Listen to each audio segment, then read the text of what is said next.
مرد کے دل میں دوسری عورت کی اور عورت کی الماری میں نئے سوٹ کی گنجائش ہمیشہ رہتی ہے۔ نکاح سے پہلے لڑکی کو دیکھ لینا سنت ہے۔ جس نے عورت کو دیکھا بغیر نکاح کیا، اس کا انجام غم اور پریشانی ہے۔ میں نے ان عورتوں کو زیادہ خوش دیکھا ہے جن کی زندگی گھر کے اندر اپنے شوہر کی جیب کا حساب رکھتے گزر جاتی ہے، اور گھر سے باہر پانی کے گھونٹ کے لیے بھی وہ اس کی طرف دیکھتی ہیں۔ آج کے زمانے میں ایسا بہت کم ہوتا ہے۔ مرد عورت کو اس بات کا شعور ہی نہیں رہا کہ کہاں کس کا اختیار ہونا چاہیے۔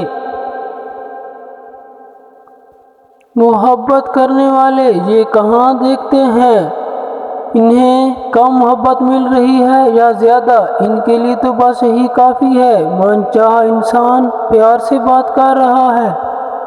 وہ کہتے ہیں کسی کے گھر روزانہ جانے سے عزت کم بڑھ جاتی ہے، مگر واحد اللہ تعالیٰ کا گھر مسجد ہے جہاں روزانہ جانے سے عزت بڑھ جاتی ہے۔ مرد کی خوبصورتی اس کی شکل میں نہیں، اس کے الفاظ میں ہوتی ہے۔ اگر اس کے الفاظ بدصورت ہوں تو اچھا خاصا مرد برا لگنے لگتا ہے۔ سچی محبت کی کہانی بسر کرنا اور کسی کو نہ بتائے، خوشی سے رہیں اور کسی کو نہ بتائے۔ تم یہ جاننا چاہتے ہو کہ عورت حقیقت میں کہنا کیا چاہتی ہے، تو اس کی بات نہیں سنو بلکہ اس کی طرف دیکھو۔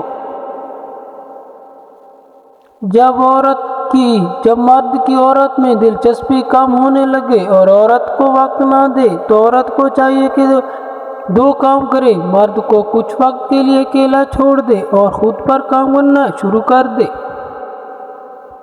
زندگی کے ہر موڑ پر صلح کرنا سیکھو، کیوں نہ کہ جھکتا وہی ہے جس میں جان ہوتی ہے، اور اکڑنا تو مردے کی پہچان ہوتی ہے۔ جس عورت کے چہرے پر ہلکے بھورے تل ہوں تو ایسی عورتیں بہت بہادر اور سمجھدار ہوتی ہیں۔ جس عورت کی بوئیں آپس میں ملی ہوئی ہوں ایسی عورت کے مقدر بہت تیز ہوتے ہیں، اور ایسی عورتوں کی شادی زیادہ تر باہر کے ملک ہوتی ہے۔